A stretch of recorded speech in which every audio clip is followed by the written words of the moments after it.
More than 10,000 athletes from 200 countries have converged on London to compete in the games of the 30th Olympiad. Several of those hoping to bring back Olympic glory have ties to the Sooner State. Oklahomans who've had the skill and the drive to compete in past Olympic Games say it's an experience that's both profound and unforgettable.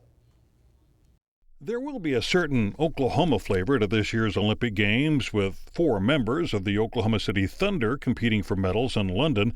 Kevin Durant, Russell Westbrook, and James Harden are all part of this year's basketball dream team, while Serge Ibaka is part of the squad from Spain that's expected to give the Americans their toughest test.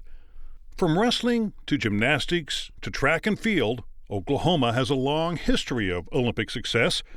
Eddie Griffin, president of the Jim Thorpe Association, says athletes from the Sooner State who have left their mark on the games reflect well on Oklahoma. You know, nowadays in sports, a lot of people look at it different ways, but the accomplishments that these people have had speaks volumes for the work ethic and the integrity and the character of Oklahomans. That's especially true of the man whose statue graces the front of the Oklahoma Sports Hall of Fame.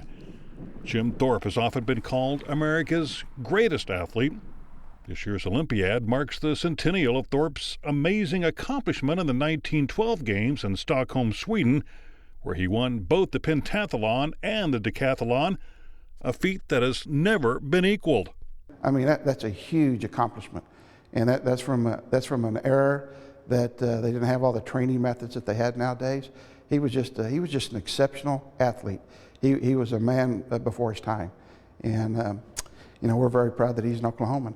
Thorpe was stripped of his medals in 1913 when it was learned he'd played minor league baseball professionally. Hall of Fame Museum Director Justin Linhart says it is true Thorpe was not strictly an amateur, since he did get paid for playing ball. But you know, a lot of college athletes at that time did. It was a way to earn some money in the summer and a way to stay in shape and maybe even stay out of a little bit of trouble. Thorpe just didn't use an alias when he sat on the rosters. A lot of other college athletes did. Thorpe's medals were restored in 1983, 30 years after his death, and he's still widely regarded as the best all-around athlete the nation has ever produced. Of course, Thorpe wasn't the only Oklahoman to bask in Olympic glory.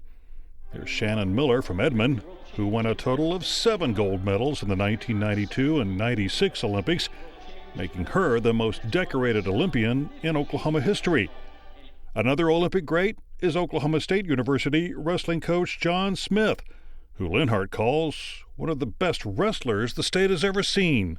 When he went to Japan for the World Championships, not only did he win the World Championship, but he also won the Skill Award, which is one of the highest awards handed out in wrestling. Of course, he was a multiple gold medalist at the Olympics.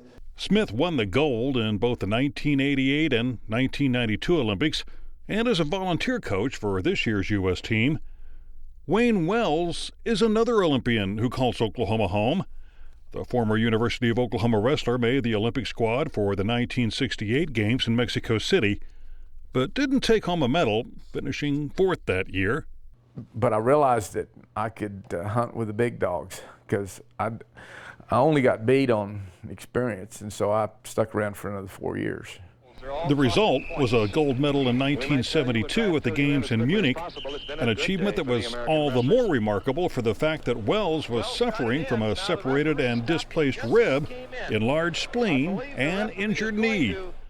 Nonetheless, Wells won all 7 of his matches at the 72 Games, pinning 3 of his opponents. He says winning the gold was special. It's about as special as you can get. It's really, there's no feeling like it. When you stand on that podium, you see that flag go up and they play that national anthem. It's real special, real special. Those same sentiments are echoed by J.W. Mashburn, a former Olympic track and field star who began his athletic career early in life. I actually started competing when I was in the 6th grade. I started running when I was in the 6th grade. Of course, my goal in life was to make the Olympic team. He made the team in 1952, heading to Helsinki, Finland, but wasn't allowed to compete since his coach felt that, at 19, Mashburn was too young.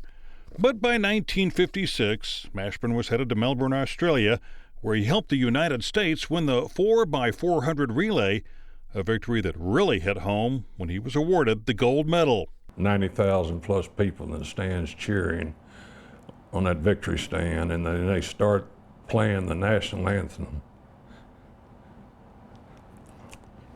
I'll get a little emotional talking about it.